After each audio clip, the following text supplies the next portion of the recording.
Welcome to Financial Planning Explained. I'm your host, Mike Menninger, certified financial planner, owner and founder of Menninger and Associates Financial Planning. I'm going to kick off this episode by saying sorry about being on a hiatus for a few weeks here with some reruns, but I congratulate RVN TV for moving their studios, and we're in a beautiful, beautiful studio, but it's still a little bit under construction, and I can't help but laugh. But behind me it's not exactly the finished set yet, but I really look forward to it. It's a beautiful studio, and I can't wait to have guests come in to be able to see it. So anyway, what we're going to do today is something a little bit different than what we've done in the past. For starters, we always, my belief is education and knowledge are powerful. And what I like to talk about is the 6 areas of financial planning and provide an educational experience to the viewer. Sometimes I'll bring in guests who are knowledgeable in a particular subject, and other times I go on a soliloquy. And what I'm going to do today is different than what I've done. In fact, I'm going to take this over the next few weeks. I'm going to utilize case studies. Now, let me fully disclose the case study. It's not actually a specific client per se that I've had in the past. What I'm doing is utilizing an event or a client or something like that occurred to provide me with the idea. So therefore, what I did is I changed the names, I changed the actual facts of the situation, because the whole idea is to really provide a real life type of thing that we run into as financial planners, so that I can at least elaborate on some of the cool things that we come across. And again, it's all about education, and I certainly hope that you as the viewer can gain something or know something, somebody who can learn something from it. So let us start with a case by the name of Joe. Okay, all right, Joe. What we're going to talk about is, in this particular instance, is Social Security. Okay, it's a Social Security situation that came up. So here we go. Joe is turning full retirement age in December. Okay, in fact, birthday's December 2nd. And as it pertains to Social Security, you're born on December 1st, December 15th, or December 31st. For Social Security purposes, you turn on that first day of the month. So God bless Joe. He's got a 13-year-old son, okay? I'll leave it at that. Anyway, so Joe has a 13-year-old son, and he's turned full retirement age, and he said, Mike, he said, I would like to be able to collect Social Security, but because once you reach full retirement age, or actually, let me rephrase, once you begin to draw Social Security, if you have a child under the age of 16, they can also draw 50% of what your full retirement age Social Security is. Okay, great. Well, herein lies the problem. So the issues that he has is, well, first of all, let's back up. So Joe makes roughly $80,000 a year, okay, and he contributes to his 401k. And his full retirement age Social Security is $2,600 a month. So now, what are his issues? Well, again, he would like to be able to collect Social Security because, as I indicated before, if he begins to collect Social Security, a minor child can actually collect 50% of what his full retirement age Social Security would be. Great. So in other words, if he starts drawing Social Security, guess what? His son can be getting $1,300 a month. However, he's not at full retirement age. And I've had, if you look at previous broadcasts, I've had 2 episodes on Social Security planning, and I drive you to the second one. I thought really got into it. But what happens here is, if you're beginning to draw Social Security benefits prior to hitting full retirement age, you are restricted as to how much earned income you can make. Now, let me be clear, because this question is asked of me all the time. Earned income. That doesn't mean any income that you may receive from pensions. It doesn't reflect income of dividends, capital gains, or if you're pulling money from an IRA. That doesn't count. Okay, so only thing that counts is earned income. So Then there's two time horizons. Okay, time horizon one, being early, is if you're not allowed to earn more than $1,630 a month, or multiply that by 12 and it's $19,560 a year, but you can't earn more than $1,630 a month. Okay, except a special rule is that if you are in the year of full retirement age, then you can actually make up to like $51,000. Oh, it's a big difference. Now, mind you, this particular case was a couple years ago. So in fact, at the time it was $48,000, but the object still remains the same. The whole idea is, here he is in the year of turning full retirement age. I said, hey, Joe, I have an idea. This is something that you could do. Okay, and again, this is something that everyone can do because, quite frankly, I've come across this a few times before, and we've done this. Several times before, we've made recommendations that the client could take home and decide whether he does it or not. Anyway, so I said, do you trust your employer? Yes. Okay, does your employer trust you? Yes. I said, I got an idea. I said, why don't you back down on your income between January 1st and November 30th. I said, if you back down your income, then you'll be under that threshold of making like 50 grand in the year between January and the end of November. He goes, well, what about the rest of it? I said, well, if you trust your employer, why don't you see if your employer will bonus you the rest of the money in the final month of the year? He said, but Mike, if I am making only 48 grand or 50 grand a year or $4,000 a month, I can't afford to live. I said, okay, understandable. Let me ask you another question. Well, first of all, let's put this into perspective. If you were to do this, aren't you collecting Social Security along the way? As a matter of fact, I am. Good point. I said, well, let me ask you another question. How exactly does your company match your 401k? Because I don't want to see you losing 401k match. And that's another issue that comes up plenty of times during my travels with clients. Clients will not contribute enough to their 401k and miss company match. Now, that could not be because of the fact that I'm not contributing my 4% or whatever. But what happens a lot of times is people will contribute their entire amount for a portion of the year, and then the remaining months they're not contributing anything and they lose out. In this particular instance, or lose out on match. In this particular instance, I'm kind of flipping it and saying, can you make your contribution all at once in December? So we reviewed, again, it's called the summary plan description. Every company who has a 401k is required to have a document called the summary plan description. It's basically the document that specifies all the rules and regulations associated with the 401k. The rules and regulations will talk about the company match, the vesting schedule as to when you're vested in your match. It'll talk about whether you're available to contribute to a Roth 401k. Do they have it? Are you allowed to take loans? Are you allowed to convert from traditional 401k to Roth 401k? Or are you allowed to take what's determined as an in-service distribution, meaning pulling money out of the 401k? So I digress, but those are all the different things that are in the summary plan description. I said, Joe, can you come up with your summary plan description? He said, sure. So provides the summary plan description, we review it, and I said, lo and behold, here's another thing. They match the 401k not as you go along, but in his particular instance, what the company does is they match the 401k based upon how much did you contribute during the course of the year.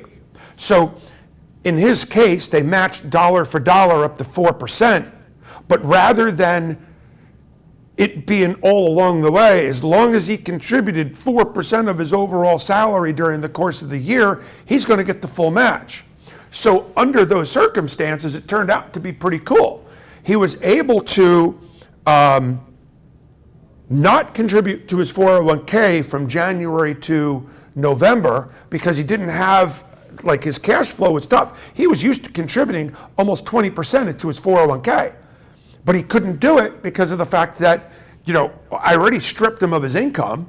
Okay, even though he was getting Social Security, he wasn't able to afford contributing to the 401k. So this all turned out to be pretty cool. At the end of the day, he did talk to his employer, and thank goodness it was a private employer, and he'd been with the employer for 20, 30 years, certainly had a very good relationship with the employer.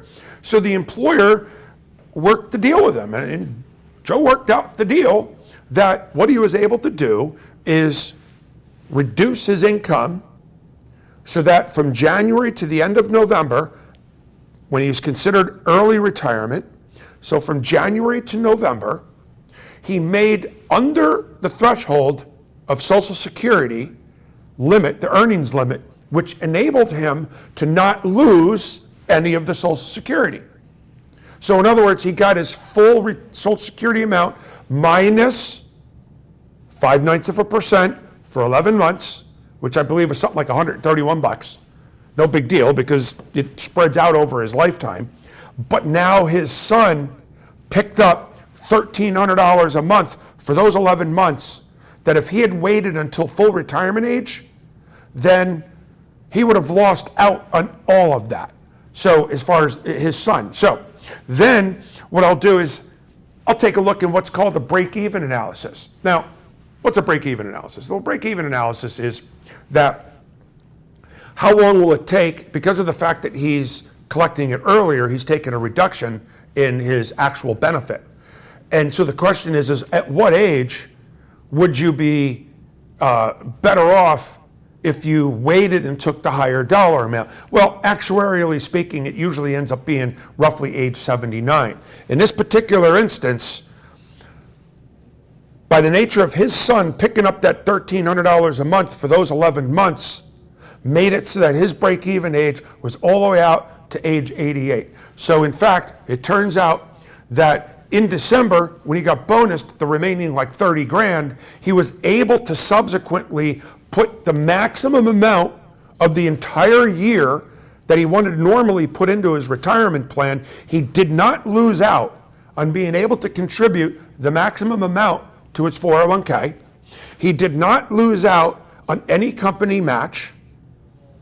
And his Social Security benefit, albeit was reduced, but it was reduced on an actuarial basis that kind of doesn't matter anyway.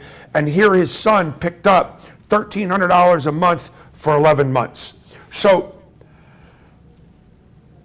as I recall from this particular instance, quite frankly, this is what happens a lot of times when I'm dealing with clients, is that they come in with a particular goal in mind, and as I'm reviewing all of their stuff, this is something that I come up with and say, hey, have you considered doing something like this? And this is just an example of, how you can maximize Social Security.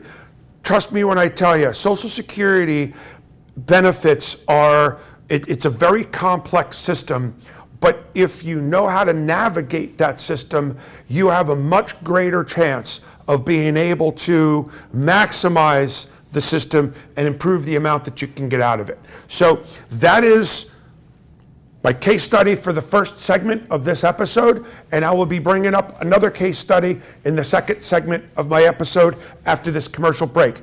Thanks for viewing. I will be back with you in a few more moments where we can go over the next episode or the next case study. Have you saved enough for retirement? Are you financially prepared for an emergency or unexpected event? Have you thought about your financial future? Hi, I'm Mike Menninger, founder of Menninger & Associates Financial Planning.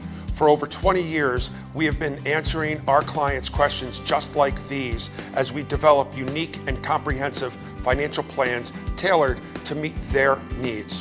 When addressing your financial plan, we incorporate your entire financial picture, including taxes, estate planning, as well as investment planning and retirement planning.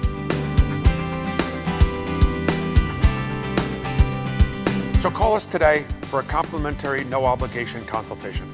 A unique approach to financial planning.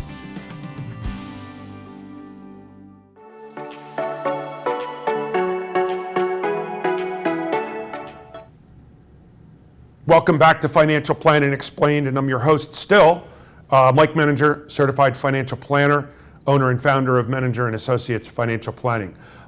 In the first segment, we went through a case scenario.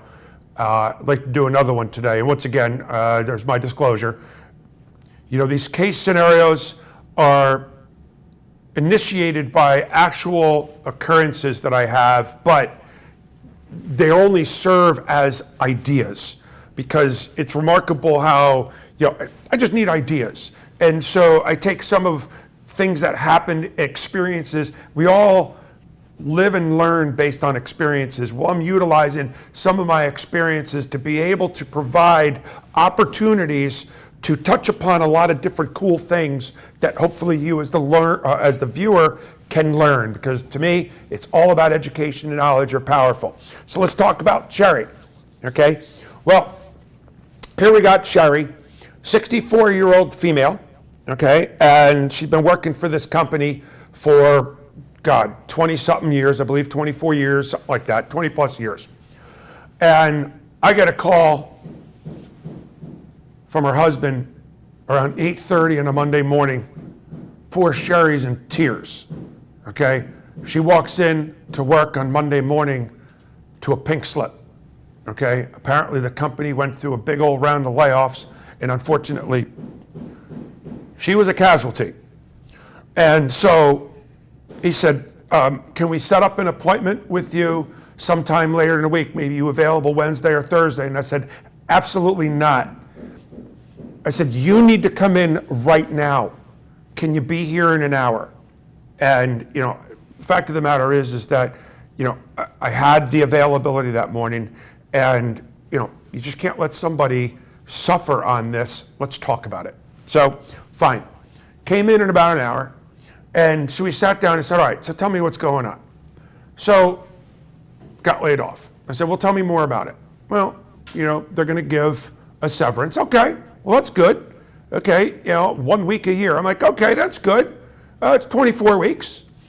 And so and she's like, well, what am I going to do about medical insurance? I was like, well, okay, we can deal with that.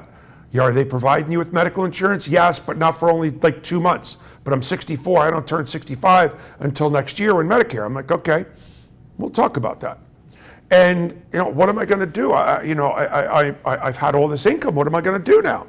I said, all right, well, let's talk about that too. So we sat down and kind of went through everything. And I said, let's talk about this for a moment. Well, her severance was a lump sum. Rather than being paid for the next 24 weeks, she was receiving a lump sum benefit, which at the time, when you received the lump sum benefit, you could begin collecting unemployment immediately. Now, the rules have changed a little bit, that it's based upon how much your severance was, and you'll be delayed for a while until you get it. But at the time, you could begin collecting unemployment. Like, okay. So she's getting her severance and unemployment. She's got a severance lump sum, okay, big chunk of change, unemployment. And I said, don't you have a pension there? And she goes, yeah. I said, well, what's stopping you from taking your pension? She says, well, I couldn't take my pension because I was working. I said, tell me more about your pension. So we were going through it, and it turns out that her pension had been frozen several years ago. What does that mean when a pension's frozen? Don't get scared, because you hear this a lot of times, and I know a handful of other companies have frozen pensions. Basically, they stopped doing the pension because the cost of running a pension is really high, and companies weren't in the business of people living longer. I'm going to pay you $2,000 a month for the rest of your life. I have no idea people are living longer. So companies got out of pensions, and what they did is they kind of changed and were contributing more to people's 401ks, et cetera, et cetera. So she had a pension from several years ago. She couldn't begin collecting the pension until after she retired. But the fact of the matter is when a pension is frozen, what it is that, like most pensions are based upon number of years you worked there, times your salary, times a certain percentage.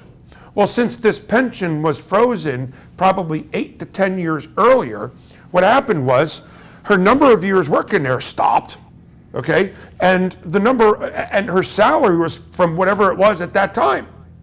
So in fact, it turns out she was delaying her pension, not by choice, but because she was continuing to work. So in other words, by her getting laid off, released the pension, because it didn't change how much she got, because the pension was based upon how much you earned, how much money you were making, number of years, and a percentage. Well, that didn't change because it was frozen. So in fact, by her being laid off, unfroze the pension. Now she could begin collecting the pension. And I said, all right, now let's keep going. So I said, wait a minute. I said, you can get your pension now immediately. You can get unemployment. Okay. Oh, by the way, you just got a 24-week severance. And guess what? You're eligible to collect Social Security. So we took it all together. We looked at how much she was drawing, and it ended up being substantially more than how much she was making when she was working. I have to tell you, in all my years as a financial planner, this is the first and the only time I could ever say I found someone quadruple dipping, collecting severance, collecting unemployment, collecting Social Security, and collecting her pension. It's the only time, and may also be the only time I ever see it, because the unemployment rules have changed. So that solved her income issue, but what about medical insurance? Well, guess what? I said, Sherry, first of all, you can go under your husband's plan. I said, we talked about it because her husband was there. I said, can she? Yeah, absolutely, she can go under my plan. I said, well, there you go. So now you can go on to your husband's health insurance plan until such time that you turn 65 next year. So by the time all was said and done, I stood up, walked around the desk, gave her a big hug. I said, congratulations on getting laid off 2 hours ago. How you feeling now? And I'm telling you what, this is what makes it worth it being a financial planner. You don't get these cases that happen all the time. But periodically, I say a few times a year, probably more than that. I'm sure it's way more than that. But when we can make a difference in people's lives because we can come up with ideas and solutions that they may not otherwise come up with themselves. Fact of the matter is this is what we do every day, okay? But one of the things that I've told people is I've got one giant advantage over you. And do you know what that is? You're like, oh, well, you have experience. No, it's not that. Believe it or not, we as financial planners, the big advantage that we have over our clients is that we don't have the same emotional connection, which means that what happens a lot of times is that the solution may be staring them in the face, but they just don't see it because the emotion gets in the way of them being able to make sound decisions. And so we also play psychologists too, and talk to almost any financial planner out there and they'll tell you the same thing, that we serve not only as the psychologist and to come up with the cool ideas, but it's all good. And let me tell you something, sappy as it may sound, I love what I do because it's situations like this that we really, really help people. And we took people and we take people all the time off the shelf, off the cliff, ready to jump. And here was a perfect example. And I'm telling you what, the feel-good moments that we have as financial planners are absolutely second to none. And I think our profession is probably close only to nurses, doctors, and any other profession that really does make a difference in people's lives. So, here is an example, again, of the 6 areas of financial planning. We talk about them. You got cash management, tax planning, risk management, which is insurance planning, investment planning, retirement planning, and estate planning. And, they're all integrated. And inevitably, whenever we're dealing with people, they may come walking in and asking us about one thing, but we end up talking about most other things because they're integrated. And this is such a rewarding career. I can't begin to tell you. I love helping people. But anyway, once again, it's about education and knowledge. That's the way I feel, and that's my firm. I disseminate that to my staff. That's how we are. And so thank you for tuning in. I hope that you learned something from this. And again, look for my next couple episodes. I like this idea of using, call it real life scenarios as a foundation of coming up with ideas of things that we can talk about. So thank you very much for tuning in. I hope you have a wonderful day. And signing off, Mike Menninger with Financial Planning Explained. I hope you have a great day and week.